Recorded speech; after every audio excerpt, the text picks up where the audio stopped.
Hello students, a warm welcome to Obsession. Today we will discuss about current affair of January week 1. आज हम लोग बात करने वाले हैं जनवरी वीक 1 के important करंट अफेयर्स अच्छे तरीके से देखना है, समझना है और साथ के साथ आप लोगों को जो एडिशनल इंफॉर्मेशन दी जाए उसे भी बहुत अच्छे तरीके से देखना है। आप लोगों को पता ही है जैसे हर एक क्वेश्चन के साथ प्रीवियस करंट अफेयर को रिलेट करता हुआ मैं आप लोगों को बार बार बताता हूँ, तो उसका मेन रीजन ये है ताकि आप लोगों को पुराने वाले रिवाइज होते चले जाए और नए वाले याद होते चले जाए। चलते हैं अपने फर्स्ट न्यूज के पास और हमारा पहला न्यूज आता है, ये देखिएगा। The question is the IIT Madras, सभी को पता है सबसे ज्यादा रिसर्च आईआईटी मद्रास में होती है। पिछली क्लास में मैंने आप लोगों के साथ डिस्कस किया था आईआईटी मद्रास के बारे में। आईआईटी मद्रास ने सिंधुजा बनाया था, एक आईआईटी मद्रास ने operating system BharOS Bharat operating system बनाया था, याद है ना। इंडिया में सबसे ज्यादा रिसर्च आईआईटी मद्रास ही होती है। इंटेलेक्चुअल प्रॉपर्टी अवार्ड मिला था आईआईटी मद्रास को, याद होगा, प्रीवियस क्लास में ही पढ़ाया था। आईआईटी मद्रास ने अभी हाल ही में क्रिएट किया है, created a centre of excellence, centre of excellence named DRDO industry academia Ramanujan centre of excellence at the campus. तो यहाँ पर आईआईटी मद्रास के अंदर अभी हाल ही में बनाया गया, जो किसने बनाया, डीआरडीओ ने बनाया। क्या बनाया डीआरडीओ ने, सेंटर फॉर एक्सीलेंस बनाया। सिंपल सा पॉइंट याद रखना है, आईआईटी मद्रास के अंदर डीआरडीओ ने बनाया centre of excellence. Centre of excellence जिसका नाम क्या रखा गया, DRDO industry academia Ramanujan centre of excellence. ठीक है, नाम याद रखना है, DRDO industry academia Ramanujan centre of excellence. अभी हाल ही में डीआरडीओ ने बनाया है। कहां पर बनाया डीआरडीओ ने, आईआईटी मद्रास के अंदर बनाया है। ठीक है, अब आप लोगों को आईआईटी मद्रास के बारे में पता चल गया। यहाँ पर रामानुजन जी के नाम से कुछ याद आ रहा है, रामानुजन जी की बात कर लेते हैं तो आप सभी को याद होगा, रामानुजन जी की याद में हर साल 22 दिसंबर को कौन सा डे मनाते हैं, मैथमेटिक्स डे मनाया जाता है। किसकी याद में मनाया जाता है, रामानुजन जी की याद में मनाते हैं हमारे देश में मैथमेटिक्स डे। ठीक है, पॉइंट आप लोगों को याद रखना है, कब मनाते हैं mathematics day, mathematics day observed on which day, okay, 22nd of December. I think that point is clear. 22nd of December is observed as a National Mathematics Day. Okay, IIT Madras के बारे में ये पॉइंट आप लोगों को clear हो चुका है। फिर चलते हैं अपने नेक्स्ट पॉइंट की ओर, और नेक्स्ट पॉइंट क्या आता है देखिएगा। न्यूज नंबर 2, पहला न्यूज पता चल गया, रामानुजन सेंटर ऑफ एक्सीलेंस किसने बनाया, डीआरडीओ ने। कहां पर बनाया, आईआईटी मद्रास में। वो था हमारा फर्स्ट न्यूज, और उसके साथ बाकी सारी एडिशनल इंफॉर्मेशन आईआईटी मद्रास के बारे में जो बताया, इंटेलेक्चुअल प्रॉपर्टी अवार्ड, वेव से, समुद्र की वेव से एनर्जी कन्वर्ट करने वाला कन्वर्टर बनाया है जिसका नाम सिंधुजा है, आईआईटी मद्रास ने बनाया। और तीसरा बताया था इंडिया का indigenous mobile operating system BharOS, वो भी किसने बनाया है, आईआईटी मद्रास ने बनाया है। ओके, ये सारे के सारे पॉइंट आप लोगों को क्लियर हो चुके हैं। फिर चलते हैं अपने अगले पॉइंट की ओर, न्यूज नंबर 2 की ओर। देखिएगा न्यूज नंबर 2 क्या आता है। The Union Cabinet chaired by the Prime Minister Narendra Modi has approved the National Green Hydrogen Mission. हाँ भाई, मोदी जी ने क्या बनाया, ग्रीन हाइड्रोजन मिशन बनाया। हाइड्रोजन आप सभी को पता ही है, हाइड्रोजन मिशन पर टोटल खर्च करना है 19,744 crore, 19,744 crore rupees government of India खर्च करने वाली है, जिसमें से आगे डाइवर्सिफिकेशन दे रखा है 17,490 करोड़। ये strategic intervention for green hydrogen transition programme पर खर्च करेंगे। उसके बाद 1466 पायलट प्रोजेक्ट पर खर्च करेंगे, 400 करोड़ रिसर्च एंड डेवलपमेंट पे खर्च करेंगे, 388 करोड़ टुवर्ड अदर मिशन जो कंपोनेंट इससे रिलेट करने वाले हैं उसके ऊपर खर्च करेंगे। आपको सिर्फ याद क्या रखना है, ग्रीन हाइड्रोजन मिशन। ठीक है, मोदी जी ने अभी क्या बनाया, ग्रीन हाइड्रोजन मिशन। इसका टोटल आउटले याद रख लेना, बाकी इसकी डाइवर्सिफिकेशन याद रखने की जरूरत नहीं है। टोटल आउटले कितना पैसा गवर्नमेंट ऑफ इंडिया खर्च करेगी इस ग्रीन हाइड्रोजन मिशन पर? ग्रीन हाइड्रोजन मिशन पर total 19,744 crore rupees government of India will spend on that green hydrogen mission. ठीक है, पॉइंट क्लियर हो गया। ग्रीन हाइड्रोजन मिशन चला है जिसपे कितना पैसा खर्च करना है। अब आगे मैं बात करूं इससे रिलेटेड और पॉइंट्स की, तो बात किसकी चल रही है? हाइड्रोजन की। हाइड्रोजन की बात चल रही है तो तुम्हें पता है कि मैं हाइड्रोजन से रिलेटेड सारे पॉइंट डिस्कस करने वाला हूं जो अभी रिसेंट न्यूज में चल रहे थे। पॉइंट नंबर 1, इंडिया का पहला प्योर ग्रीन हाइड्रोजन प्लांट कहां पर लगाया गया? जोरहट नाम की जगह आसाम में। जोरहट नाम की जगह आसाम में लगा इंडिया का पहला pure green hydrogen plant.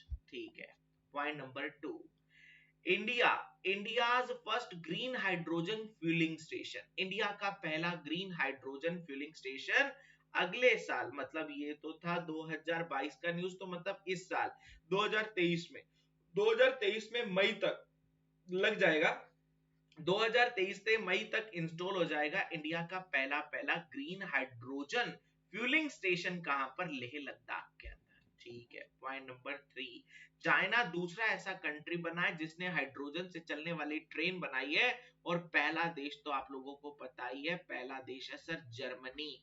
Germany पहला देश था, चाइना दूसरा ऐसा देश बना है जिसने हाइड्रोजन से चलने वाली ट्रेन बनाई है। Point number next, point number next मतलब यह अगला पॉइंट है। ठीक है, इंडिया कहता है इंडिया भी हाइड्रोजन से चलने वाली ट्रेन बनाएगा। हेरिटेज साइट्स पर, हेरिटेज रूट्स के लिए जो ट्रेन चलती हैं 2023 के लास्ट तक इंडिया भी हाइड्रोजन से चलने वाली ट्रेन बना लेगा। ठीक है, और उसके साथ साथ एनटीपीसी लिमिटेड और गुजरात गैस लिमिटेड ने अभी हाल ही में लगाया इंडिया का पहला ग्रीन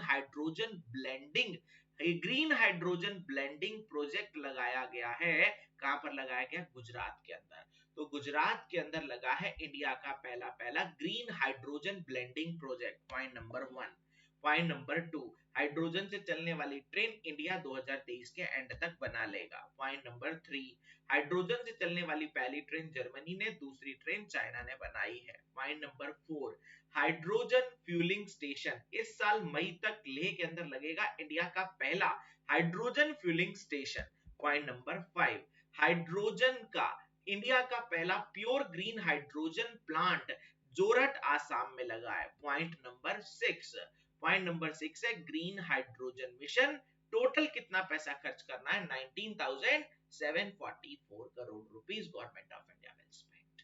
ठीक है, तो ये 6 point hydrogen hydrogen hydrogen hydrogen hydrogen और हाइड्रोजन, ये 6 के 6 पॉइंट अभी रिसेंट में चलते हुए हाइड्रोजन से रिलेट करते हुए थे। तो वही है, स्ट्रेटेजी सेम रखो, बार बार स्ट्रेटेजी को चेंज मत करो। ठीक है, स्ट्रेटेजी सेम रखो, आप लोगों को उसी के अकॉर्डिंग ही पढ़ाया जा रहा है ताकि भूलो ही ना। ठीक है, चलो चलते हैं अगले न्यूज की ओर। और हमारा अगला न्यूज क्या आता है? देखो, हमारे साइंस एंड टेक्नोलॉजी के मिनिस्टर जिनका नाम डॉक्टर जितेंद्र सिंह है, उन्होंने अनाउंस किया इसरो लॉन्च करेगा इंडिया का पहला पहला human space flight programme Gaganyaan. Gaganyaan 2024 तक लॉन्च हो जाएगा। बस, ठीक है। आंसर क्या? अब क्वेश्चन आंसर इतना ज्यादा डिटेल में नहीं, सिर्फ इतना सुनो। गगनयान मिशन जो इंडिया का पहला ह्यूमन स्पेस फ्लाइट प्रोग्राम है, इंडिया का पहला पहला ह्यूमन स्पेस फ्लाइट प्रोग्राम है जिसका नाम गगनयान है, वो इसरो लॉन्च करेगा। और कब तक लॉन्च हो जाएगा? 2024 तक। 2024 तक का टारगेट रखा है कि 2024 तक इसरो जो है उसको लॉन्च कर लेगा गगनयान मिशन को। ठीक है, अब इसरो के बारे में तो तुम्हें सभी को पता है, इंडिया की स्पेस एजेंसी इसरो, जापान की जाक्सा, रशिया की रोस्कोसमोस, है ना, चाइना की सीएनएसए, जापान की जाक्सा, ये सारा मैंने पढ़ा रखा है। बस इतना सा याद रखो, इसरो लॉन्च करेगा गगनयान मिशन 2024 तक। ठीक है, आगे बात करते हैं।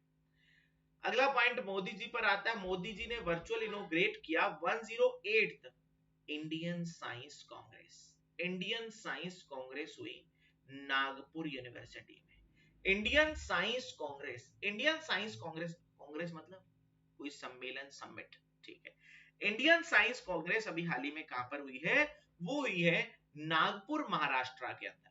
और नागपुर महाराष्ट्र के अंदर जो हुई उसको इनोग्रेट किसने किया? वर्चुअली किया बेशक, वर्चुअली इनोग्रेट किसने किया है? प्रधानमंत्री नरेंद्र मोदी जी ने। तो याद रखना इस बार Indian science congress, Indian science congress कहां पर हुई? इंडियन साइंस कांग्रेस हुई नागपुर यूनिवर्सिटी।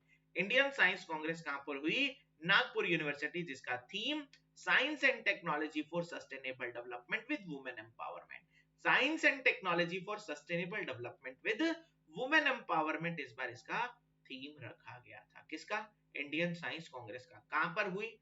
नागपुर में हुई। नागपुर कहां पर है? महाराष्ट्र में, जिसको क्या बोलते हैं? ऑरेंज सिटी ऑफ इंडिया के नाम से भी जाना जाता है। ठीक है, याद रखना है। अब महाराष्ट्र की बात चल रही है, तुम्हें पता है कि सारे के सारे फैक्ट अब मैं महाराष्ट्र से रिलेटेड आप लोगों को बताने वाला हूं। पॉइंट नंबर 1, महाराष्ट्र के अंदर मुंबई ने बोला 2050 तक हम अपने आप को जीरो कार्बन इमिशन बना लेंगे। पॉइंट नंबर 2, महाराष्ट्र ने बनाया नीति आयोग की तर्ज पर।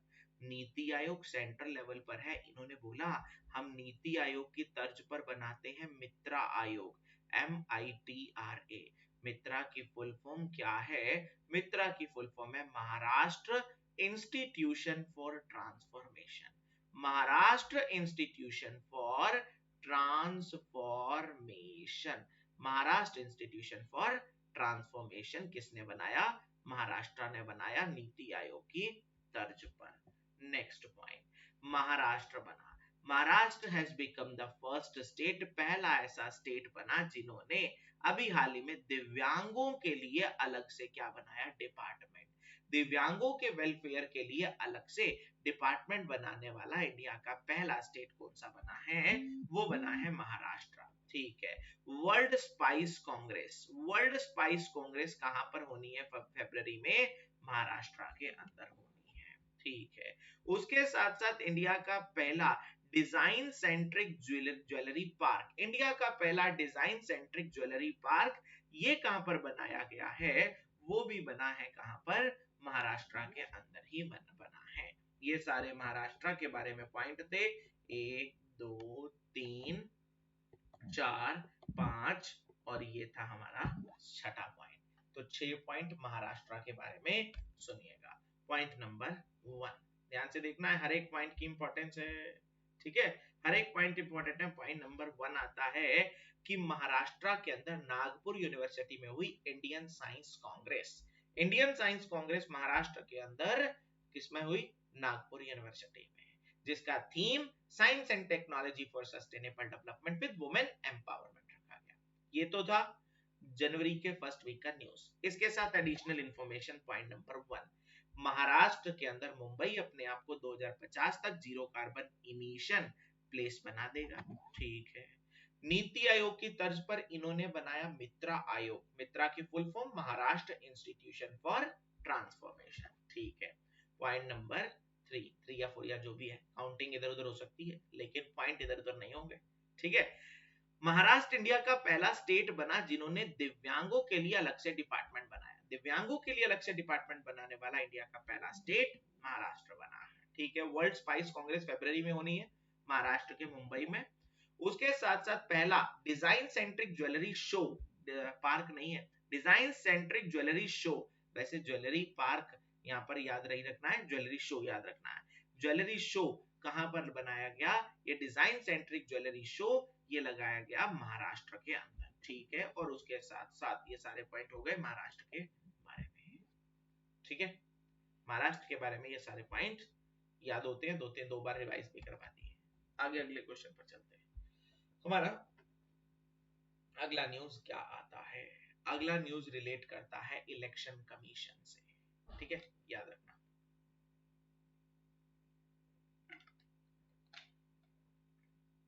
Next news is Election Commission of India recently launched Mission 929. 929 to achieve the voter turnout of more than 90% in Tripura. Tripura में 90% वोटिंग हो, मतलब इतनी ज्यादा वोटिंग, ज्यादा से ज्यादा लोग वोट दे, इन्होंने टारगेट बनाया। वैसे वोटिंग कितनी रहती है? 60 70 60 70, इतना तो वोटिंग रहती है बस। ठीक है, जितने वोटर होते हैं सारे तो ना वोट देते हैं, ठीक है, 60 70 60 70। ये कहते हैं त्रिपुरा के अंदर वोटिंग बढ़ानी है हमें 90% तक। 90% तक वोटिंग को बढ़ाने के लिए एक इन्होंने प्लान चलाया है जिसका नाम क्या है, मिशन 9 to 9। अभी हाल ही में इलेक्शन कमीशन ऑफ इंडिया ने कहां पर लॉन्च किया है, त्रिपुरा के अंदर लॉन्च किया है। याद रखिएगा, मिशन 9 to 9 किसने चलाया, इलेक्शन कमीशन ने। कहां पर चलाया, त्रिपुरा में। क्यों चलाया, वोटिंग टर्नआउट को बढ़ाने के लिए, वोटर टर्नआउट को बढ़ाने के लिए। अभी हाल ही में जो मिशन 9 to 9 चलाया है वो किसने चलाया है, वो चलाया है हमारे इलेक्शन कमीशन ऑफ इंडिया ने। ठीक है, अब बात किसकी चल रही है, इलेक्शन की। ठीक है, बात चल रही है इलेक्शन की, तो यहां पर आप लोगों को इलेक्शन से रिलेटेड सारे पॉइंट क्लियर होने चाहिए। ठीक है, अब याद रखिएगा इलेक्शन से रिलेटेड सारे के सारे पॉइंट्स के बारे में देखना ध्यान से। इलेक्शन के बारे में point number 1, national voter day कब मनाते हैं, 25 जनवरी को मनाते हैं, जिसका थीम क्या रखा गया था, जिसका थीम इस बार का जो रखा गया था वो रखा गया था nothing like voting I vote for sure. Nothing like voting I vote for sure इस बार का इसका थीम रखा गया था। ठीक है, नेक्स्ट पॉइंट आता है वर्ल्ड का सबसे highest polling station Himachal Pradesh के अंदर ताशी गैंग में लगा है। वर्ल्ड का सबसे highest polling station Himachal Pradesh के ताशी गैंग में लगा है। ठीक है, उसके साथ साथ अभी हाल ही में इलेक्शन कमीशन ने चलाई आरवीएम। आरवीएम मतलब रिमोट इलेक्ट्रिक वोटिंग मशीन।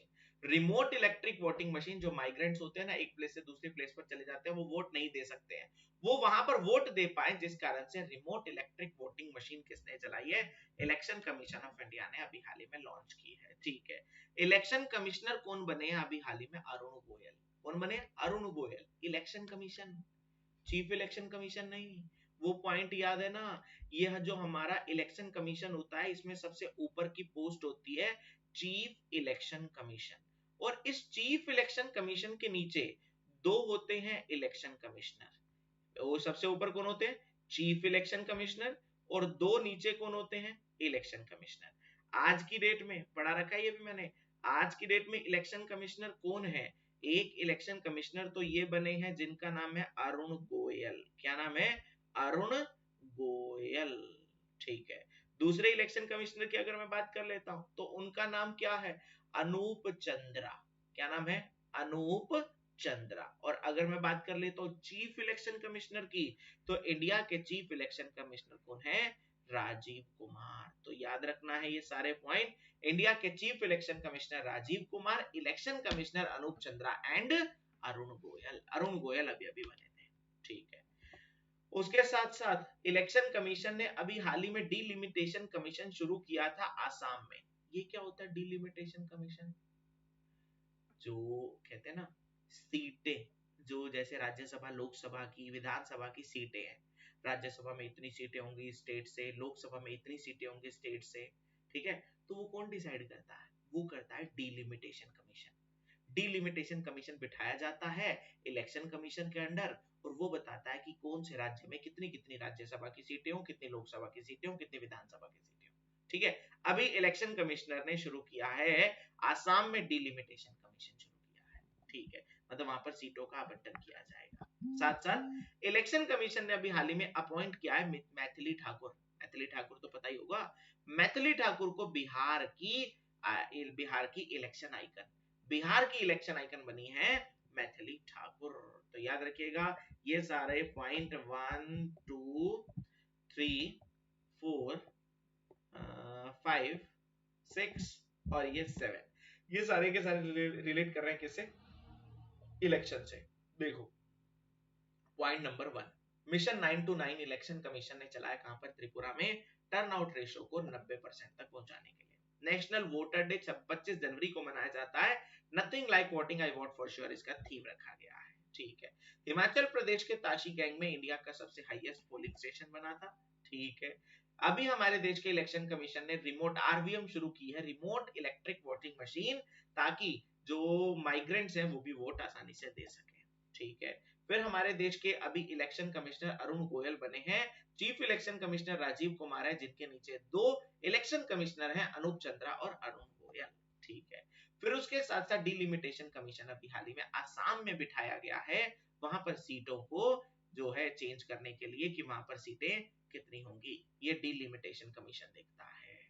ठीक है, तो ये सारे पॉइंट इलेक्शन कमीशन के बारे में हैं। और मैथिली ठाकुर को बिहार का इलेक्शन आइकन बनाया है, मैथिली ठाकुर को बिहार का इलेक्शन आइकन बनाया गया है। ये सारे के सारे पॉइंट रिलेट कर रहे हैं किससे, चल गया पता आप लोगों को, इलेक्शन कमीशन ऑफ इंडिया से।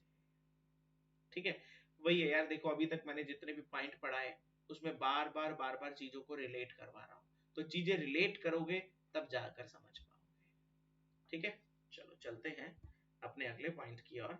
और हमारा अगला पॉइंट आता है केरला के बारे में। तुम्हें पता है फिर केरला के बारे में आया तो केरला के बारे में डिस्कस करेंगे। केरला के सीएम पिनरई विजयन ने इनोग्रेट किया Indian library Congress. Indian library Congress अभी हाल ही में कहां पर हुई, वो हुई केरला के अंदर, केरला के अंदर कन्नूर में, केरला के अंदर कन्नूर में हुई Indian library Congress. Indian library Congress कहां पर हुई, केरला के कन्नूर में। और यहाँ पर कन्नूर वही है, Kannur district in Kerala has the largest number of library in India.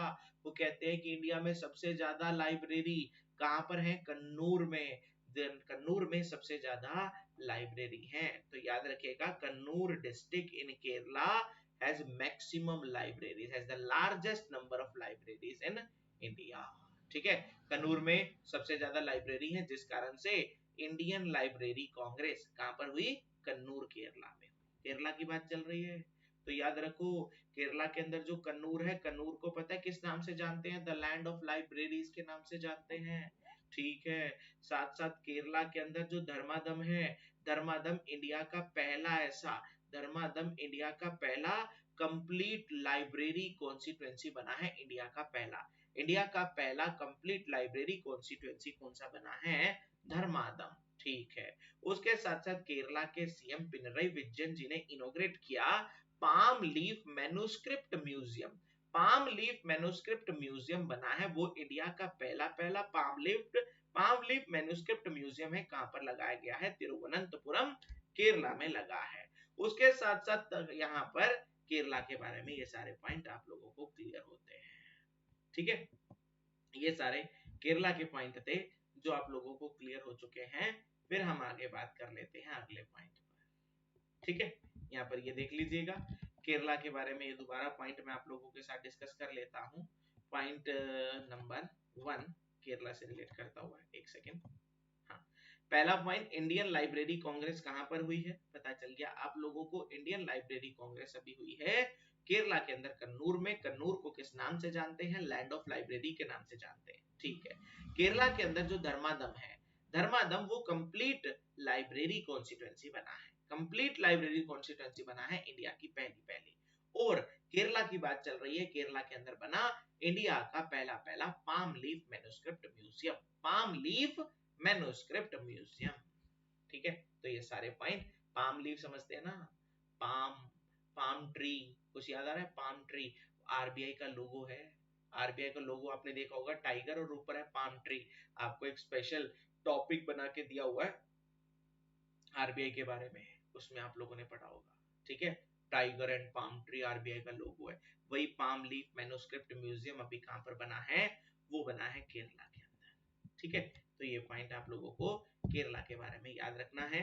और ये बाकी 2 पॉइंट पुराने हैं, उसको छोड़ो जो मैंने पढ़ा रखे हैं। चलिएगा, फिर चलते हैं अगले न्यूज की ओर। अगला न्यूज आता है हमारा रिलेट करता हुआ जनवरी के फर्स्ट वीक से, सारे जनवरी के फर्स्ट वीक के हैं, बस रिलेटेड इंफॉर्मेशन थोड़ा सा देखते चलना। Okay, the next news is Varanasi Kent railway station has been awarded the 5-star eat right station।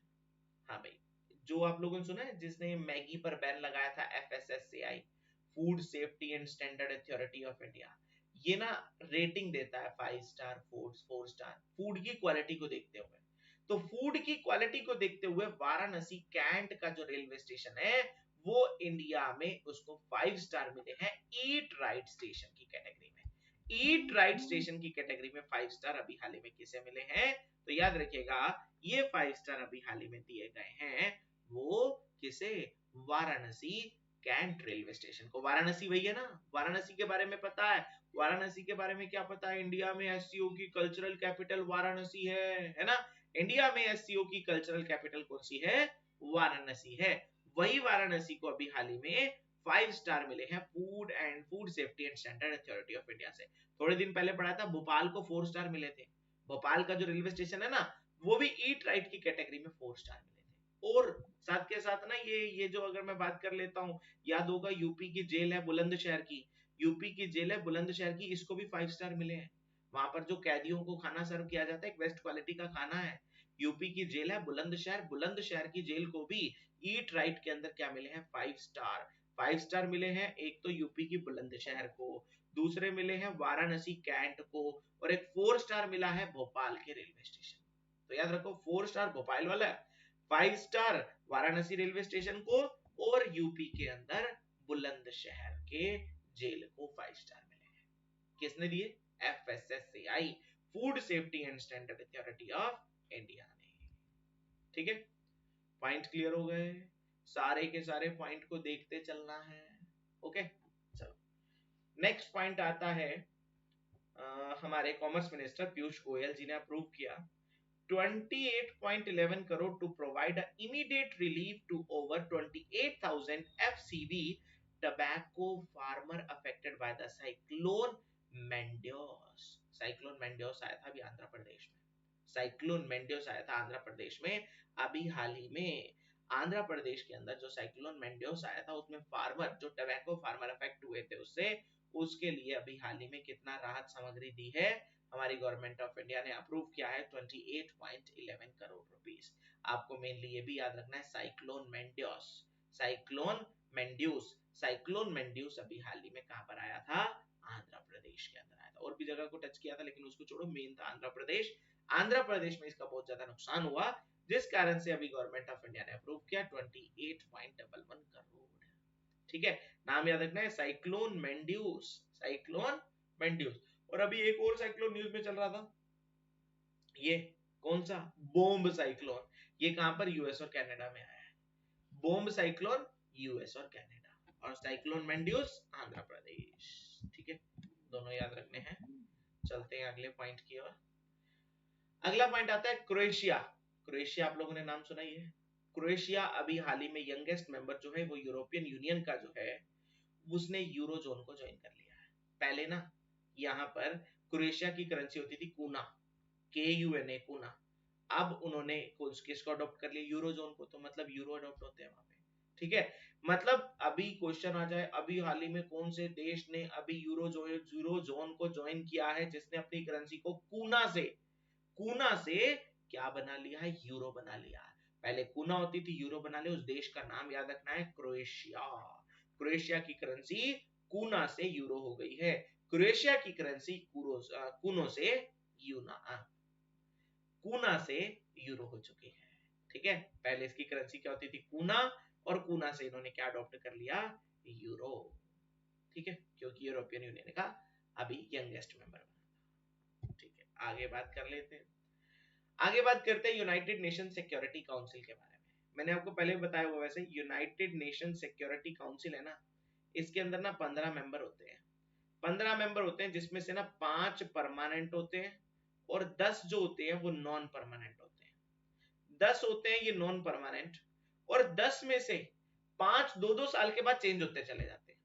10 में से ये जो 5 है वो 2-2 सालों के बाद चेंज होते चले जाते हैं। 5 ये चेंज हो गए, फिर अगले साल मतलब समझ गए ना? मतलब ये जो 10 मेंबर होते हैं जिनकी ड्यूरेशन होती है 2-2 सालों की।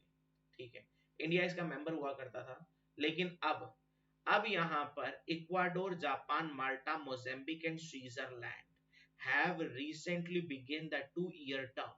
इंडिया यहाँ पर ये देखो, इक्वाडोर, जापान, माल्टा, मोजाम्बिक और स्विट्जरलैंड, इनका 2 साल का ड्यूरेशन अभी हाल ही में शुरू हुआ है, क्योंकि आयरलैंड, केनिया, यहाँ पर देखो इंडिया, आयरलैंड, केनिया, मेक्सिको और नॉर्वे का खत्म हो गया है। अब देखो 5 तो परमानेंट है जो कभी चेंज होंगे नहीं।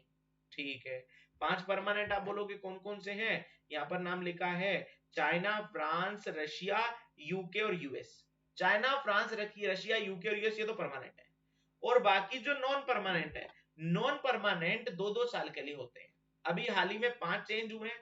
कौन कौन से चेंज हुए हैं? India, Ireland, Kenya, Mexico, Norway. 2020 में इनकी ड्यूरेशन शुरू हुई थी, 2022 तक हो गए खत्म। ठीक है, इनकी जगह, इन 5 की जगह कौन से नए 5 मेंबर बने हैं? इक्वाडोर, जापान, माल्टा, मोजाम्बिक और स्विट्जरलैंड। किसके? यूनाइटेड नेशन सिक्योरिटी काउंसिल के। समझ गए? यूनाइटेड नेशन सिक्योरिटी काउंसिल के नए मेंबर कंट्री कौन कौन से बने हैं। ओके, क्लियर हो चुका है आप लोगों को ये पॉइंट? ठीक है, ज्यादा प्रेशर मत देना अगर इनके नाम याद ना हो, बट याद हो जाए तो कर लो। परमानेंट मेंबर, नॉन परमानेंट कितने होते हैं ये भी क्लियर हो गया। 5 होते हैं परमानेंट, 10 होते हैं नॉन परमानेंट, टोटल होते हैं 15। किसमें? यूनाइटेड नेशन सिक्योरिटी काउंसिल में। ठीक है, आगे बात करते हैं। अगला पॉइंट आता है हमारा according to the Nikkei Asia report. Nikkei Asia report के अनुसार अभी हाल ही में इंडिया ने सरपास किया है किसको? जापान को, और इंडिया बन चुका है थर्ड लार्जेस्ट ऑटो मार्केट।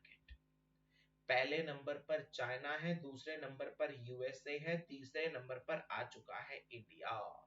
तीसरे नंबर पर इंडिया आ चुका है। ऑटो मार्केट की बात कर लेते हैं। ठीक है, पहले तीसरे नंबर पर कौन सा आता था? जापान। इंडिया ने जापान को पीछे पछाड़ दिया, इंडिया आ गया तीसरे नंबर पर। ऑटो मार्केट की बात कर लेते हैं तो पहले नंबर पर चाइना, दूसरे पर यूएसए और तीसरे पर कौन है? इंडिया है, जो पहले तीसरे पर जापान हुआ करता था। ठीक है, अभी ये रिपोर्ट आई है, निक्की एशिया रिपोर्ट। कौन सी रिपोर्ट है? Nikki Asia report. चलिए फिर चलते हैं अगले क्वेश्चन पर, मतलब अगले न्यूज पर। अभी हमारे जो रूरल डेवलपमेंट मिनिस्टर है उन्होंने शुरू की है। रूरल डेवलपमेंट मिनिस्टर कौन है? गिरिराज सिंह। उन्होंने शुरू किया अभी हाल ही में मिशन अनंतोदय सर्वे। अभी हाल ही में देखो, रूरल डेवलपमेंट मिनिस्ट्री ने अभी हाल ही में फ्लैगशिप पॉवर्टी एलिमिनेशन प्रोग्राम भी चलाया है, जिसका नाम क्या है? दीन दयाल अंत्योदय योजना। National rural livelihood mission has launch the Prajwala challenge. Prajwala, Prajwala challenge भी अभी हाल ही में इन्होंने शुरू किया। प्रज्वला चैलेंज, जिसमें लोगों से ना आइडिया मांगे जा रहे हैं। लोगों से आइडिया मांगे जा रहे हैं किस चीज से? देखो इसका मेन मोटिव क्या है। Under this challenge ideas are invited from the individual, social enterprises, startup, private sector और उसके साथ साथ सिविल सोसाइटी ऑर्गेनाइजेशन से, एकेडमिक इंस्टीट्यूशन से लोगों से आइडिया मांगे जा रहे हैं कैसे रूरल सेक्टर को और बढ़ाया जाए, मतलब रूरल सेक्टर की डेवलपमेंट को बढ़ाया जाए। रूरल सेक्टर की डेवलपमेंट को कैसे बढ़ाया जाए? अभी हाल ही में प्रज्वला चैलेंज किसने शुरू किया है? Rural development minister Giriraj Singh ji ने। मतलब नाम क्या याद रखना है? प्रज्वला। प्रज्वला चैलेंज किसने शुरू किया है? और प्रज्वला किससे रिलेट करता है? एग्जाम के लिए इंपॉर्टेंट हो सकता है। Prajwala is associated with which? तुम्हारा आंसर होगा rural development. Prajwala challenge is associated with which? Your answer is rural development. ठीक है, अब प्रज्वला को उज्ज्वला से कंफ्यूज मत कर देना, या उजाला से। उज्ज्वला एलपीजी वाला है, उज्ज्वला स्कीम एलपीजी डिस्ट्रीब्यूट करने वाली, और यहाँ पर उजाला भी मैंने डाल दिया है, उजाला एलईडी वाली है। कंफ्यूज तो नहीं, उज्ज्वला, उजाला और उदय भी था एक, वो छोड़ो, इतना ज्यादा कंफ्यूज मत हो। अभी एक प्रज्वला है, प्रज्वला है रूरल डेवलपमेंट प्रोग्राम है। ठीक है, और एक है कौन सा? उज्ज्वला। प्रज्वला, उज्ज्वला, उजाला, तीन सुन लो। यहाँ पर लिख दो क्या? प्रज्वला, ठीक है, उसमें P R A J A W A double L A, Prajwala. एक है you J A W A double L A, Ujjwala, और एक है उजाला। ठीक है, ये तीन है, सुन लो तीनों के तीनों। प्रज्वला किसका है? Rural development. ठीक है, उज्ज्वला किसका है? एलपीजी। और उजाला किसका है? LED bulb. जो उजाला की बात चल रही है यहाँ पर, उजाला को 8 साल पूरे हो चुके हैं। 8 साल पूरे होने पर more than 36.8 crore LED bulb distribute हो चुके हैं। एलईडी बल्ब डिस्ट्रीब्यूट हो चुके हैं। Over 48.42 billion kilowatt hour per annum energy उससे सेव हुई है। ठीक है, तो यहाँ पर याद रखना है approximately 36.8 crore LED bulb distribute हो चुके हैं। किसमें? उजाला स्कीम में। उजाला एलईडी, उज्ज्वला एलपीजी और प्रज्वला रूरल डेवलपमेंट, तीनों में कंफ्यूज मत हो। ठीक है, चले अगले पॉइंट पर। ये लो, अगला पॉइंट आता है, अभी हमारे देश की cabinet committee on economic affair ने अप्रूव किया है ministry of information and broadcasting regarding the central sector scheme bind scheme broadcasting infrastructure and network development. एक नई स्कीम आई है बाइंड स्कीम, ब्रॉडकास्टिंग के इंफ्रास्ट्रक्चर को बढ़ाने के लिए, ब्रॉडकास्टिंग इंफ्रास्ट्रक्चर को बढ़ाने के लिए बाइंड स्कीम अभी हाल ही में शुरू की है। किसने? पता चल गया, हमारे देश की यूनियन कैबिनेट में, जिसमें 2539.61 करोड़ रुपीस खर्च करने, जिसमें गवर्नमेंट ऑफ इंडिया बढ़ाएगी ये सारा का सारा, ये एयर समझते हैं ना, ये ऑल इंडिया रेडियो का, डीडी का, दूरदर्शन का, इनका ब्रॉडकास्टिंग, प्रसार भारती के जो भी प्रोग्राम्स हैं उनको और ज्यादा प्रमोट करने के लिए अभी बाइंड स्कीम शुरू की है। बाइंड के फुल फॉर्म है broadcasting infrastructure, broadcasting infrastructure and network development, broadcasting infrastructure and network development bind scheme किसने शुरू की है अभी हाल ही में? पता चल गया, इंफॉर्मेशन एंड ब्रॉडकास्टिंग मिनिस्ट्री की स्कीम है। ठीक है, अभी इसका जो प्रपोजल था वो अप्रूव हो चुका है। स्कीम का नाम है बाइंड स्कीम, याद रख लेना, सिंपल क्वेश्चन आ जाए, bind scheme is associated with which, your answer is, आपका आंसर क्या होगा? Broadcasting, broadcasting infrastructure. ओके, ये पॉइंट क्लियर हो गए। आगे बात करते हैं प्रोजेक्ट वाणी। ज्यादा घुसने की जरूरत नहीं, सिर्फ इतना याद रखो, आईआईएससी बेंगलुरु और उसके साथ साथ आईआईएससी बेंगलुरु का एक नॉन प्रॉफिट ऑर्गेनाइजेशन है जिसका नाम है आर्ट पार्क। आर्ट पार्क मतलब artificial technology and robotic technology park. उसने हाथ मिलाया है गूगल के साथ बनाने के लिए एक लैंग्वेज इनिशिएटिव जिसका नाम क्या है? प्रोजेक्ट वाणी। ठीक है, एक लैंग्वेज, जो हमारी रीजनल लैंग्वेजेस है ना, वो लैंग्वेजेस अलग अलग तरीके से उनको और आगे बढ़ावा देने के लिए प्रोजेक्ट वाणी अभी हाल ही में, प्रोजेक्ट वाणी के लिए आईआईएससी का, आईआईएससी बेंगलुरु का एक स्टार्टअप, जो जिसका नाम क्या है, एक नॉन प्रॉफिट फाउंडेशन जिसका नाम है आर्ट पार्क, उसने हाथ मिलाया गूगल के साथ। तो याद रखिएगा, वाणी, प्रोजेक्ट वाणी चलाया है, ये नाम याद रखना है। प्रोजेक्ट वाणी के लिए आईआईएससी ने गूगल से हाथ मिलाया, प्रोजेक्ट वाणी के लिए आईआईएससी ने गूगल के साथ हाथ मिलाया, जो लैंग्वेजेस को प्रमोट करने के लिए। यह प्रोजेक्ट वाणी, VAANI। और याद करो पिछले दिनों ये एक वाणी और बताया था, ये तो अलग था, ये तो था वाईफाई एक्सेस नेटवर्क इंटरफेस। ये दोनों में कंफ्यूज नहीं होना है। ये, चलो पूरा लिख दो, interface, wifi access network interface ये अलग है और ये वाणी अलग है। ये वाणी है गूगल के साथ मिलकर आईआईएससी बेंगलुरु ने चलाया है, वो VAANI है, और एक है WANI, पब्लिक प्लेसेस पर वाईफाई की फैसिलिटी प्रोवाइड करवाने के लिए।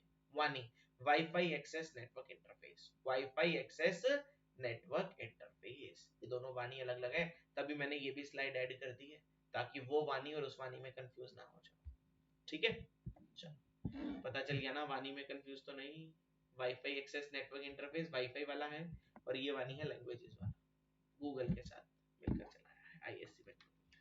चलो अगले पॉइंट पर चलते हैं, और हमारा अगला पॉइंट आता है, ये देखना है ध्यान से। ओके, नेक्स्ट पॉइंट आता है कैप्टन शिवा चौहान, कैप्टन शिवा चौहान, देखिएगा ध्यान से, कैप्टन शिवा चौहान की बात चल रही है। तो कैप्टन शिवा चौहान ने अभी हाल ही में क्या किया है, देख लो सारे के सारे पॉइंट, ये लीजिएगा। यहाँ पर पॉइंट आ रहा है किससे रिलेट करता हुआ, कैप्टन शिवा चौहान से। From the corpse of engineers has become the first woman army officer to get operationally deployed on the Siachen glacier। Siachen glacier जो वर्ल्ड का सबसे ऊंचा बैटलफील्ड है, वर्ल्ड के सबसे ऊंचे बैटलफील्ड पर तैनात होने वाली पहली वुमेन आर्मी ऑफिसर, पहली वुमेन आर्मी ऑफिसर। देखो इतनी ठंड में, जब माइनस में टेम्परेचर रहता है, सभी को पता है जब माइनस में टेम्परेचर रहता है वहां पर अभी सारे मेल ही सरवाइव करते थे, अब फीमेल को भी भेजा गया, और पहली फीमेल वुमेन ऑफिसर पता चला, जिनका नाम क्या है? शिवा चौहान। शिवा चौहान यह भी बनी है हमारे देश की आर्मी की फर्स्ट फीमेल आर्मी ऑफिसर, जिनको कहां डिप्लॉय किया गया है? वो किया गया है सियाचिन ग्लेशियर में, सियाचिन ग्लेशियर पे यहाँ इनको डिप्लॉय किया गया है। तो याद रख लेना सबसे ठंड में कौन, शिव जी घूमर रहते थे कैलाश पर्वत पे। बस याद रख लेना शिवा, शिवा चौहान है ना, शिवा कहाँ रहती है, सियाचिन ग्लेशियर। शिवा कहाँ चली गई, सियाचिन ग्लेशियर। याद रखना है शिव सियाचिन ग्लेशियर, रिलेट कर लो ना थोड़ा सा शिव भगवान से। चलो अब फर्स्ट वुमेन की बात चल रही थी तो थोड़े टाइम पहले का क्यों न्यूज था, कैप्टन अभिलाषा बराक जो पहली इंडियन आर्मी की फर्स्ट वुमेन कॉम्बैट एविएटर बनी थी। फर्स्ट वुमेन कॉम्बैट एविएटर बनी थी कौन, अभिलाषा बराक। ठीक है, उसके साथ साथ अभी हाल ही में from the first time Indian women fighter pilot to lead air exercise with Japan. Air exercise अभी हाल ही में जापान के साथ फाइटर पायलट्स ने अभी हाल ही में की है। ठीक है, ये सारे किसके बारे में थे, ये वुमेन्स के बारे में तीनों के तीनों पॉइंट थे। याद रखिएगा शिवा चौहान और अभिलाषा बराक, शिवा चौहान और अभिलाषा बराक के बारे में। आगे बात करते हैं नेक्स्ट पॉइंट पर। नेक्स्ट पॉइंट आता है हैदराबाद के बारे में, जो मैंने बताया था इस बार वो जो गाड़ियों की रेस नहीं होती फॉर्मूला ई चैंपियनशिप, फॉर्मूला ई चैंपियनशिप पहली बार कहां पर हुई, हैदराबाद में। फॉर्मूला ई चैंपियनशिप होनी है फरवरी के अंदर, कहां पर, हैदराबाद के अंदर। यहां पर याद रख लेना हैदराबाद के अंदर कौन सी, फॉर्मूला ई चैंपियनशिप। फॉर्मूला ई चैंपियनशिप कहां पर, हैदराबाद के अंदर। ठीक है, आगे बात करते हैं, ये भी बहुत ही इंपॉर्टेंट क्वेश्चन है। आप लोगों ने ब्लिंडा क्लार्क का नाम सुना होगा, जो ऑस्ट्रेलिया की फॉर्मर कैप्टन है। ऑस्ट्रेलिया की फॉर्मर कैप्टन जिनका नाम ब्लिंडा क्लार्क है, इनका स्टैचू लगाया गया है अभी हाल ही में कहां पर, सिडनी क्रिकेट ग्राउंड में। सिडनी क्रिकेट ग्राउंड में पहली ऐसी वुमेन क्रिकेटर जिनका स्टैचू लगा है। सिडनी क्रिकेट ग्राउंड में पहली ऐसी वुमेन क्रिकेटर जिनका ब्रॉन्ज का स्टैचू लगा है, उनका नाम क्या है, ब्लिंडा क्लार्क। याद रखिएगा ब्लिंडा क्लार्क पहली वुमेन प्लेयर जिनका स्टैचू लगा है कहां पर, यहाँ पर सिडनी के क्रिकेट स्टेडियम में। ठीक है, चलो चल गया पता। आगे बात करते हैं ग्रैंड मास्टर। सभी को पता है ग्रैंड मास्टर किसमें होता है, चेस में। ये पता है ना, ग्रैंड मास्टर बहुत बार पढ़ा रखा है, ग्रैंड मास्टर चेस में होते हैं। ग्रैंड स्लैम टेनिस के होते हैं। Grand prix formula one race होती है मर्सिडीज की। पता है ना तीनों में difference, grand master tennis, grand master ये होते हैं चेस के। ग्रैंड स्लैम, ग्रैंड स्लैम ये किसके होते हैं, ग्रैंड स्लैम ये होते हैं टेनिस के। और एक और कौन सा होता है, ग्रैंड प्री। अगर ग्रैंड प्री की बात कर लेते हैं तो ग्रैंड प्री किसकी होती है, फॉर्मूला वन रेस होती है गाड़ियों की। ठीक है, चलो अभी हाल ही में कलकत्ता के एक बॉय जिनका नाम है कौस्तभ चटर्जी, कौस्तभ चटर्जी बने हैं 78th grand master. 78th grand master कौन बने हैं, कौस्तभ चटर्जी। और उसके साथ साथ 77th भी तुम्हें पढ़ाया था, 77th कौन बने हैं, आदित्य मित्तल। 77th आदित्य मित्तल और 78th कौन बने हैं, वो बने हैं कौस्तभ चटर्जी। ये तो जब जब ग्रैंड मास्टर बनते चले जाएंगे वो बताता चला जाऊंगा, लेटेस्ट वाले याद रखने होंगे। ठीक है, अब आते डेज के ऊपर बात। Global family day, family day कब मनाया जाता है, 1 जनवरी को मनाया जाता है ग्लोबल फैमिली डे। याद रखना बस इतना सा पॉइंट, फैमिली डे कब मनाया जाता है, 1 जनवरी को। 1 जनवरी को फैमिली डे मनाया जाता है। ठीक है, ब्रेल डे, ब्रेल तो पता है ना, जो लोग देख नहीं सकते ब्रेल लैंग्वेज होती है, जिसका आविष्कार लुइस ब्रेल ने किया था। ठीक है, ब्रेल डे, ब्रेल डे की बात करें तो ब्रेल डे कब मनाते हैं, 4 जनवरी को मनाया जाता है, वर्ल्ड ब्रेल डे। याद रखिएगा world Braille day, Louis Braille उनके बर्थडे पर मनाया जाता है ब्रेल डे 4 जनवरी को। तो ब्रेल डे पता चल गया। ब्रेल डे किसके लिए होता है, जो लोग देख नहीं सकते ऐसे टच कर कर अपनी सरफेस से उठी हुई चीजों को पहचान लेते हैं, वो ब्रेल होता है। और एक अलग होता है साइन लैंग्वेज, कंफ्यूज मत होना ब्रेल और साइन लैंग्वेज में। साइन लैंग्वेज डे होता है 23 सितंबर को और ब्रेल डे होता है 4 जनवरी को। तो इन दोनों में कंफ्यूज नहीं होना है, ब्रेल डे और साइन लैंग्वेज डे में। ठीक है, आज के लिए इतना ही। ये सारे पॉइंट मैंने आप लोगों के साथ डिस्कस किए हैं जो थे जनवरी के वीक 1 के। अगली क्लास में बात करेंगे जनवरी के वीक 2 के साथ। ठीक है, ऐसे ही अच्छे तरीके से देखना, समझना और साथ के साथ क्लियर करते चलेंगे। Thank you to all of you. Thank you so much. Thanks to all. मिलते हैं नेक्स्ट